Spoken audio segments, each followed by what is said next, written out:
अस्सलाम वालेकुम। नांदेड़ विभाग न्यूज़ में आपका खैर मकदम है। आज कांग्रेस कार्यालय में जो है तो रविंद्र चौहान ने एक प्रेस कॉन्फ्रेंस रखी थी। इस प्रेस कॉन्फ्रेंस में क्या बताया इस वीडियो में देखते हैं।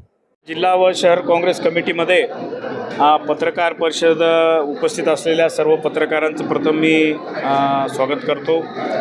आज उद्या आता नांदेड महानगरपालिकेच्या होणाऱ्या निवडणुकीच्या अनुषंगाने मागे जे आमच्या मुलाखती पार पडल्या, काँग्रेस पक्ष सर्व ताकदीनिशी 81 जागेवर या ठिकाणी निवडणूक लढवण्यासाठी सज्ज आहे।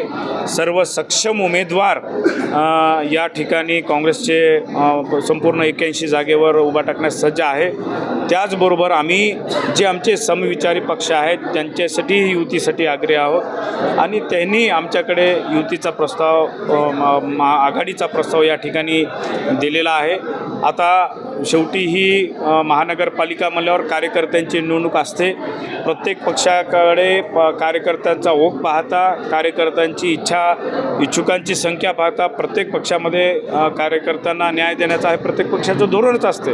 पण त्या उपरही या ठिकाणी महाविकास आघाडी असेल, समविचारी पक्ष असतील, आम्ही त्यांना सोबत घेऊन चालण्यासाठी या ठिकाणी प्रयत्नशील आहोत आणि येणाऱ्या 1-2 दिवसामध्ये स्पष्ट होईल की या ठिकाणी काँग्रेस पक्ष कोणासोबत वाटेघाटी या ठिकाणी झालेल्या असतील किंवा काँग्रेस पक्ष कोणासोबत जरी नसेल तर स्वबळावर या ठिकाणी सज्ज आहे। काँग्रेसची आता सध्या कोणत्या पक्षासोबत बोलणी चालू आहे? नाही, काँग्रेसची सध्या वंचित आहे, शिवसेना उभाटा आहे, राष्ट्रवादी आहे, रासपवाल्यांनी आम्हाला काल प्रस्ताव दिला आहे, समाजवादी पक्ष आहे, असे वेगळे जे समविचारी पक्ष आहे त्यांनी आमच्याकडे आघाडीचा प्रस्ताव दिलेला आहे। काँग्रेसची महापालिकेवर गेल्या अनेक वर्षांपासून सत्ता आहे, ती सत्ता कायम ठेवण्यात काँग्रेसला यावेळी यश मिळेल का?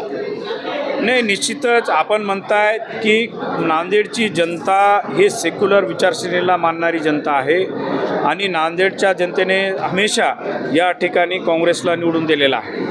आता आपण बघू शकता की यावेळेस समीकरणं बदलली, काँग्रेसची मोठी मंडळी या ठिकाणी काँग्रेसमधून बाहेर पडली, तरी आम्हाला विश्वास आहे की जनता आजही या ठिकाणी धर्मनिरपेक्ष जे आहे ते मतविभाजन न होऊ देण्यासाठी या ठिकाणी काँग्रेस पक्षाच्या मागे आहे। वंचितचा मागच्या वेळेचा प्रयोग फसला होता नगरपालिकेमध्ये, आता महापालिकेमध्ये किती अपेक्षा आहे? नाही, आता हे बघा, मी आपल्याला सांगितलं की आमची चर्चा चालू आहे, त्याच्यामध्ये किती यश येईल आज आम्हाला या ठिकाणी सांगता येणार।